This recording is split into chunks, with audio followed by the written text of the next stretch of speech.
Welcome to our channel. आज मैं आप लोगों को हनी ट्रैप का दूसरा पार्ट में ये बताने जा रहा हूँ कि और भी कुछ इंटरेस्टिंग स्टोरीज बताऊंगा। तो आज मैं कुछ इंटरनेशनल हनी ट्रैप स्टोरीज के बारे में बताऊंगा कि कैसे करके और भी हनी ट्रैप का कितना प्रकार था और कहाँ पर ये हनी ट्रैप हुआ। ऐसा तो हर जगह बहुत ही देखने को मिलता है, लेकिन मैं कुछ चुनिंदा और कुछ फेमस केसेस ही आपसे डिस्कस करूंगा। तो टाइम को वेस्ट ना करते हुए आज का टॉपिक शुरू करते हैं। तो कल मैंने कुछ टॉपिक बताया था कि किस तरीका से फेवर लेना नहीं चाहिए। तो कभी कभी ये भी देखा गया है कि पूरा का पूरा मीडिया भी कभी कभी हनी ट्रैप में इन्वॉल्व रहता है। तो मीडिया से भी हमें क्या होना चाहिए, बच के रहना चाहिए। तो एक केस है, कभी कभी किसी कंट्री का जो पूरा जर्नलिज्म ही होता है वो क्या होता है, एक हनी ट्रैप का जाल में फंसा हुआ होता है। देखिए, येवगेनी इवानोव, ये एक सोवियत अटैची था लंदन में 1960 दौर में। ये एक हैंडसम और पर्सनेबल ऑफिसर था और एक पॉपुलर पब्लिक फिगर था। ब्रिटिश डिप्लोमेट लोग के बीच में इसका अच्छा उठना बैठना था, लोग इसे पसंद करते थे। तो लंदन में उस टाइम सोवियत यूनियन रशिया था, उस आज का जो रशिया है वो रशिया नहीं, सोवियत रशिया था। तो ये वही सोवियत यूनियन का ही एक नागरिक था। एक समझ लीजिए कि वहां से यहाँ पर इसका पोस्टिंग था यहाँ पर। तो इसका बड़ा बड़ा ब्रिटिश ऑफिसर लोग से अच्छा दोस्ती यारी था, उन लोग का पार्टी में आना जाना इसका लगा हुआ रहता था। और ये खासकर एक आदमी था जिसका नाम था ओस्टियोपैथ स्टीफन वार्ड। इसका पार्टी में इसका खास आना जाना लगा रहता था। ये जो वार्ड है ये एक फेमस आदमी था। ये क्या करता था, लंदन का जितना भी खूबसूरत और जवान लड़की लोग होती थी ये उसे अपना पार्टी में बुलाया करता था। आज भी बड़ा बड़ा सेलिब्रिटी लोग पार्टी देते हैं, लोग पॉलिटिशियन लोग बुलाते हैं। उसी तरीके से ये जो वार्ड था ये भी क्या करता, पार्टी करता था बड़े बड़े लोगों को और खासकर खूबसूरत और जवान लड़की लोग, लंदन का जो जवान खूबसूरत लड़की होती थी उसे अपना पार्टी बुलाता था ताकि लोग अट्रैक्ट हो उन लोगों की तरफ। तो उसी खूबसूरत लड़की में एक लड़की थी जिसका नाम था क्रिस्टीन कीलर। ये 60s के दौर में ये अच्छा खूबसूरत दिखने वाली लड़की थी। माना ये जाता है कि ये जो इवानोव था ये उसका प्यार में पागल हो गया और वो उससे इन लोग का संबंध, शारीरिक संबंध बढ़ गया, मतलब फिजिकल रिलेशनशिप इन लोग का बन गया। वो उसका गर्लफ्रेंड या मिस्ट्रेस बन गई। लेकिन अनफॉर्चुनेटली ये हुआ कि किलर जो थी वो क्या थी, लवर थी। एक ब्रिटिश एमपी था, वो एक शादीशुदा ब्रिटिश एमपी था जो कि सेक्रेटरी ऑफ स्टेट था आपका जाकर, जिसका नाम था वार जॉन प्रोफोमा। ठीक है, वार जॉन प्रोफोमा एक ब्रिटिश एमपी था, एक शादीशुदा इंसान था। और उस दौर में मैरिड लाइफ को ब्रिटेन में बहुत अच्छा नजर से देखा जाता था। आज के दौर में यूरोपियन कंट्री में मैरिज का, शादी का कोई तरह इंपॉर्टेंस नहीं, लेकिन उस दौर में फैमिली, घर संसार बहुत ज्यादा इंपॉर्टेंस था। तो ये एक शादीशुदा इंसान था, लेकिन फिर भी ये भी वो लड़की का प्यार में पड़ गया। और ये जो जॉन प्रोफोमा था ये कोई नॉर्मल इंसान नहीं था, ये तो ब्रिटिश एमपी था, सेक्रेटरी ऑफ स्टेट भी था और यूनाइटेड स्टेट का साथ ये मिल के प्लान कर रहा था कि जर्मनी में कहां पर मिसाइल को रखा जाए, क्योंकि ये कोल्ड वॉर का एरा चल रहा था। तो ये एक बहुत आपको जाकर ब्रिटिश ऑफिसर में एक बहुत अच्छा पोजीशन में था जिसके पास अच्छा खुफिया जानकारी मौजूद था। लेकिन 1963 में एक प्रेस ने क्या किया, इन लोग का रिलेशनशिप था, प्रोफोमास का रिलेशनशिप था किलर का साथ, जो खूबसूरत लड़की थी उसका साथ। जो ये जो एमपी है प्रोफोमा, इसका जो रिलेशनशिप था इसको पूरे समाज में लोगों को बता दिया, मतलब स्कैंडल को सामने ला दिया। तो इससे क्या हुआ, ब्रिटिश लोगों का बहुत नाक नीचे चले गया। तो और बोला गया कि ये एक हनी ट्रैप का केस है जिसमें इसको फंसाया गया इन्फॉर्मेशन निकालने के लिए, क्योंकि ये जो किलर है इससे पहले आपका जाकर एक रशियन का साथ भी इसका रिलेशनशिप था। तो हो सकता है ये मिल के ये एक ब्रिटिश एमपी को फंसाइए। तो प्रोफोमा को मजबूर किया गया कि आप क्या करिए, रिजाइन दीजिए, क्योंकि आप क्या कर रहे हैं, हमारा इन्फॉर्मेशन रशियन लोग को प्रोवाइड कर रहे हैं। क्योंकि उस टाइम कोल्ड वॉर चल रहा था और ब्रिटेन किसका साथ था, यूएस का साथ था, और यूएस सोवियत रशिया का खिलाफ था। तो और मैं पहले बता दिया किलर जो थी ये किसका गर्लफ्रेंड थी और आपका मिस्ट्रेस थी, इवानोव का। तो ये माना गया कि ये जो एमपी है ब्रिटिश एमपी, ये हो सकता है ब्रिटिश एमपी को ये जो किलर है फंसाई है अपना प्यार का जाल में और इससे अपना इन्फॉर्मेशन निकालिए, क्योंकि ये एक अच्छा पोस्ट में था, कहाँ मिसाइल रखना है जर्मनी का, इसे पूरा इन्फॉर्मेशन था। तो उसे रिजाइन करना पड़ा, उसका पूरा करियर खराब हो गया, उसका वाइफ उसे माफ कर दी लेकिन उसका करियर पूरा बर्बाद हो गया और इवानोव को मॉस्को बुला लिया गया। एक और फेमस हनी ट्रैप का स्टोरी है। हनी ट्रैप ऐसा नहीं है कि ऑपोजिट जेंडर और ऑपोजिट सेक्स से ही किसी को अट्रैक्ट किया जाए। मान लीजिए कोई लड़का है, लड़का को अट्रैक्ट करने का जरूरी नहीं कि लड़की को ही पेश किया जाए, कभी कभी लड़का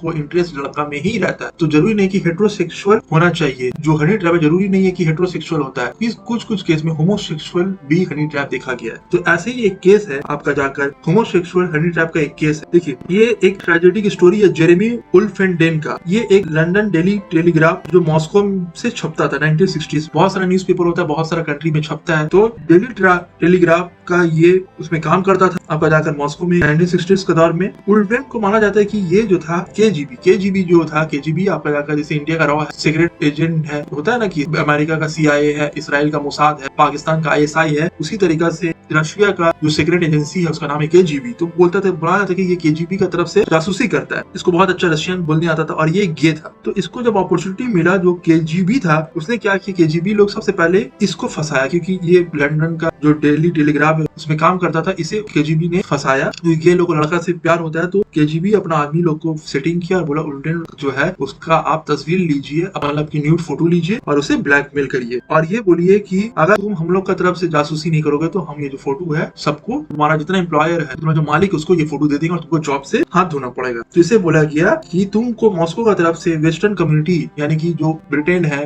जो उस टाइम वेस्ट जर्मनी था, उन लोगों का जासूसी करना है। तो उल्टन ने क्या किया, उसे पता चला, वो डर गया, वो एम्बेसी में गया, जाके बोला कि ऐसा ऐसा बात है। लेकिन ब्रिटिशर्स लोगों का रिएक्शन अनएक्सपेक्टेड था। जैसा वो सोच रहा था वैसा ब्रिटिशर्स लोग का जो एम्बेसी में जब गया तो उन लोग का वैसा रिएक्शन नहीं था जैसा होना चाहिए। उल्टा ब्रिटिशर्स लोग ने उसे ऑफर दिया कि तुम हम लोग का तरफ से काम करना शुरू कर दो, एसआईएस की तरफ से, सीक्रेट इंटेलिजेंस सर्विस की तरफ से काम करना शुरू करो, यानी तुम एक एज अ डबल एजेंट काम करो। केजीबी को लगना चाहिए कि तुम उसका तरफ से काम कर रहे हो लेकिन असल में तुम हम लोग की तरफ से काम कर रहे हो। तो उल्टन बहुत परेशान हो गया। शराब ये चक्कर में, डबल एजेंट के चक्कर में वो शराब पीना शुरू कर दिया। वो एक समझ नसड़ी बन गया। वो अपना करियर खत्म करने मांग रहा था। तो उसने एक ब्रिटिश वुमेन से शादी कर लिया जिससे वो मॉस्को में मिला था और वो बोला कि मुझे ट्रांसफर कर दो वॉशिंगटन ब्यूरो में। और वो जाके वहां पर अब बोला भी कि मुझे ये सब दिन को मुझे पीछे छोड़ना है, मैं डबल स्पाई और जासूसी नहीं कर, डबल एजेंट का काम नहीं कर सकता है। लेकिन आप जानते ही है जासूस का जिंदगी इतना आसान नहीं है। आप इस जासूसी की दुनिया से बाहर आ जाने के, एक मरतबा आप इस दुनिया में घुस जाते वापस आप नहीं आ सकते। उसे बार बार टालने गया लेकिन वही शराब के नशे में रहा। आखिरकार 28 दिसंबर 1965 को स्लीप और सिर्फ 31 साल की उम्र में, सोचिए नौजवान सब क्या हो गया, मारा जाता। बोला जाता है कि सेरेब्रल हेमरेज उसे हो गया था, बाथरूम में गिरा और वो मर गया। सेरेब्रल हेमरेज का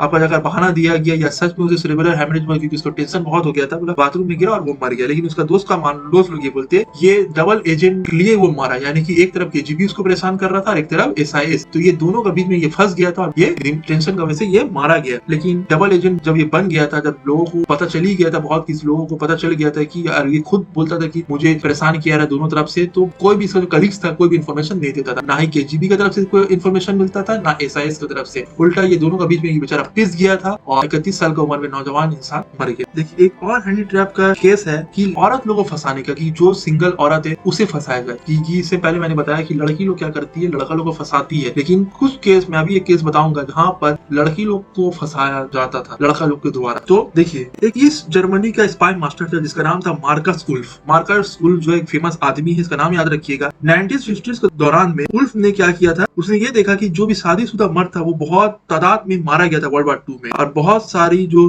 जर्मन वुमेन थी वो अपना करियर का तलाश में निकल गई, बड़ा बड़ा गवर्नमेंट जॉब में चले गई, बड़ा इंडस्ट्री की, क्योंकि ज्यादातर जो मर्द था वो तो जंग में मारा गया था और ज्यादातर औरतें अकेली हो गई थी। तो जैसे से उसका दिमाग में आया कि औरतें अकेली है, उन लोगों के पास पैसा बहुत है, उन लोगों के पास इन्फॉर्मेशन भी बहुत है, क्योंकि अब मर्द ज्यादा मर चुके हैं, ज्यादा मर्द बचे नहीं है। तो जो औरत थी वो उसी लोगों को गवर्नमेंट ऑफिस में काम मिला था, बड़ा इंडस्ट्री में काम मिला था। तो हमें क्या करना चाहिए, सिंगल लेडी का हस्बैंड नहीं है, मारा गया, उसे हमें क्या करना चाहिए, ट्रैप करना चाहिए। ये इसने प्लान बनाया, किसने, मार्कस उल्फ ने। तो उल्फ ने यही ट्रैप, यही सिंगल औरत लोगों को फंसाने के लिए क्या किया, उसने एक एजेंसी बनाया, एक डिपार्टमेंट बनाया, स्पेशल डिपार्टमेंट, जिसका नाम था स्टासी। और ये ईस्ट जर्मनी का था। पहले मैं बता देता हूँ कि ये कोल्ड वॉर का एरा, ईस्ट जर्मनी और वेस्ट जर्मनी दो अलग अलग हिस्सा था। तो ईस्ट जर्मनी में ये रहता था और ईस्ट जर्मनी सोवियत रशिया का पार्ट नहीं था, मतलब सोवियत रशिया का सबसे ज्यादा इंटरफेरेंस था। तो वो क्या करता था, अपना सिक्योरिटी सर्विस में बहुत खूबसूरत लड़का लोग को, हैंडसम लड़का लोग को ऑफिसर बनाता था। और वो ये ऐसा हैंडसम लड़का लोग को वो नाम देता था रोमियो स्पाइस। ऐसा खूबसूरत नौजवान यंग हेल्दी लड़का को रखता था और उसका नाम देता था रोमियो स्पाइस। ये रोमियो स्पाइस का काम क्या था कि उन्हें जासूसी से इन्फिल्ट्रेट करके, घुसपैठ करके वेस्ट जर्मनी जाना है। क्या करना है, वहां जाकर जो पावरफुल अनमैरिड वुमेन जिसका शादी नहीं हुआ, या विडो जिसका शादी हो गया लेकिन हस्बैंड नहीं है, जो अकेली है, उन्हें अपना प्यार का जाल में फंसाना है। फिर क्या करना है, और उनसे इन्फॉर्मेशन निकालना है। तो एक स्टेज ऐसा आया, ईस्ट जर्मनी का स्पाई नेटो के अंदर में भी मौजूद था। सोच लीजिए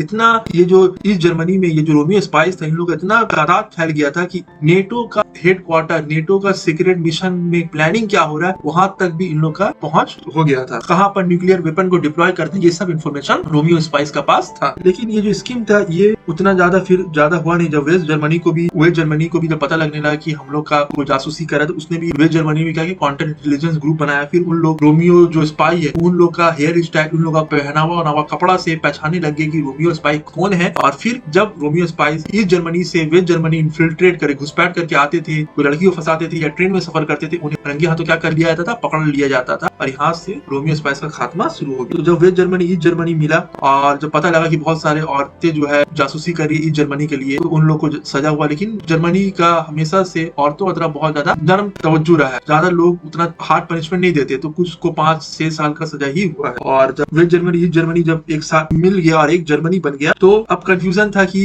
ये जो ईस्ट जर्मनी का जो आदमी है, जो मार्कस, इसे सजा दिया जाए देशद्रोह का कि नहीं दिया जाए। तो उसको ज्यादा सजा नहीं मिला। तो लेकिन उसने अपना एक किताब लिखा जिसमें उसने अपना थॉट और अपना बारे में लिखा। उसका ऑटोबायोग्राफी का नाम है मैन विदाउट अ फेस। इसमें उसने बताया किस तरीके से वो ये सब काम करता था, लेकिन वो हमेशा ये बोलता था कि मैं कभी भी अपना ऑफिसर लोगों को प्रेशराइज नहीं करता था ये काम करने के लिए, लोग अपना मर्जी से ही किया करते। ये बुक पढ़ लीजिएगा तो इसमें आपको इन्फॉर्मेशन मिल जाएगा। तो ये कुछ स्टोरीज था इंटरनेशनल लेवल में, कुछ फेमस स्टोरीज जहाँ पर अलग अलग फॉर्म पे हमें हनी ट्रैप का केसेस देखने को मिलता है। तो आज का वीडियो थोड़ा लंबा हो जाएगा और इंडियन स्पाइस के बारे में मुझे और डिटेल्स में बताना है, तो मैं एक और पार्ट सोच रहा हूँ लेकर आऊंगा, जो तीसरा पार्ट होगा, जहाँ पर मैं सिर्फ और सिर्फ इंडियन लोगों को कैसे हनी ट्रैप में फंसाया गया उसके ऊपर वीडियो लेकर आऊंगा। तो टाइम को वेस्ट ना करते हुए आज का वीडियो को यहीं पर एंड करता हूँ और नेक्स्ट डे मैं सिर्फ और सिर्फ इंडियन लोगों को कैसे फंसाया गया था उसके ऊपर लेकर आऊंगा कुछ इंटरेस्टिंग स्टोरीज। जुड़े रहने के लिए दोस्तों आप लोगों का शुक्रिया और हमारे चैनल को लाइक कमेंट शेयर कर दीजिए। Thanks for watching friends.